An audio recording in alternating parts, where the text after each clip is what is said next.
OMG, Mariel Rodriguez emosyonal na isiniwalat ang pananakit na ginawa sa kanya ni Robin Padilla.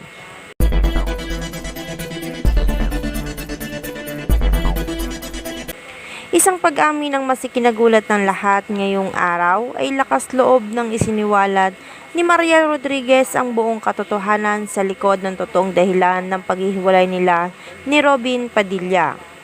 At tila ngayon lang daw mabibigyan ng linaw ang lahat ng espekulasyon ng marami kung ano nga ba ang pinagmula ng matindi nilang away na nauwi sa hiwalayan.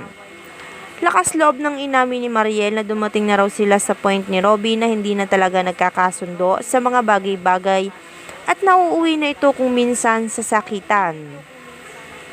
Nagiging madalas na rin daw ang kanilang pagtatalo.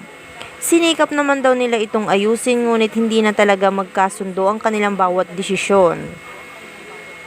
Palagi na rin kasi silang salungat sa desisyon ng bawat isa, kaya humantong palagi sila sa pag-aaway. Mas lumalala pa raw ang kanilang pagtatalo tuwing susubukan nilang ayusin ang kanilang relasyon. Kaya nagdesisyon na lang din sila na maghiwalay na lamang. Masakit man daw tanggapin ang katotohanan na talagang hanggang doon na lang ang kanilang relasyon. Isa kasi sila sa tinitingalang pamilya na buo at masaya. Ngunit naging kabaliktaran na lang ito ngayon at magiging alaala na lang nila ang kwento ng magaganda nilang pinagsamahan.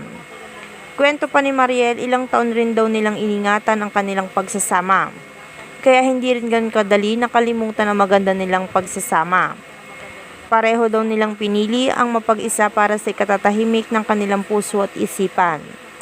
Ayon pa kay Mariel, kahit hiwalay na raw sila ni Robin ay hindi naman daw mababago ang pagiging ama nito sa kanyang mga anak. Patuloy pa rin niya itong makikita anuman daw ang oras na gustuhin ito. Para naman kay Mariel, ang relasyon lang daw nila ni Robin ang mapuputol pero hindi ang relasyon nito sa kanyang mga anak. Balang araw naman daw ay mauunawaan at maiintindihan na rin siguro siya ng kanilang mga anak kung bakit sila nag-separate ng kanilang ama na si Robin Padilla. Mahirap na raw kasi ipilit ang relasyon nila kung parehong magkaiba na ang pananaw nila sa buhay. Magagawa na raw ngayon ni Mariel ang mga bagay na hindi niya nagawa noon dahil ayaw ni Robin. Ang mga desisyong ito rin daw ang magpapalaya sa kanilang mga isipan. Sa ngayon naman ay hinayaan na lang muna nila na lumipas ang mga sugat sa kanilang mga puso. At kung darating din ang araw na handa na silang magpatawad sa isa't isa ay maging mas mabuti silang magkaibigan at mas mabuting magulang sa kanilang mga anak. Para naman kay Robin, ang pagtingin niya kay Mariel ay hindi na magbabago. Maging sa mga anak nito, kung dadating din man daw ang panahon na magkakaroon sila ng bagong karelasyon, ay nakahanda naman sila para dito. Ngunit sa ngayon daw talaga ay gusto muna nilang makalimot sa sakit na kanilang nararamdaman ngayon. Ibubuhos na lang muna raw nila ang atensyon sa kanilang mga anak. Ipaparamdaw nila dito ang kanilang pagmamahal kahit hiwalay na sila ni Mariel. Na hindi daw nila mararamdaman na hindi buo ang kanilang pamilya.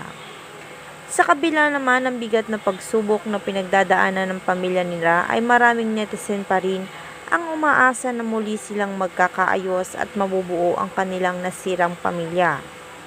Hangad ng kanilang tagahanga ang mabilisang paghilom ng kanilang puso. Nanalangin naman ang kanilang mga tagahanga na sana'y muling magbukas ang kanilang mga puso at isipan upang muli silang magkaayos alang-alang sa kanilang mga anak.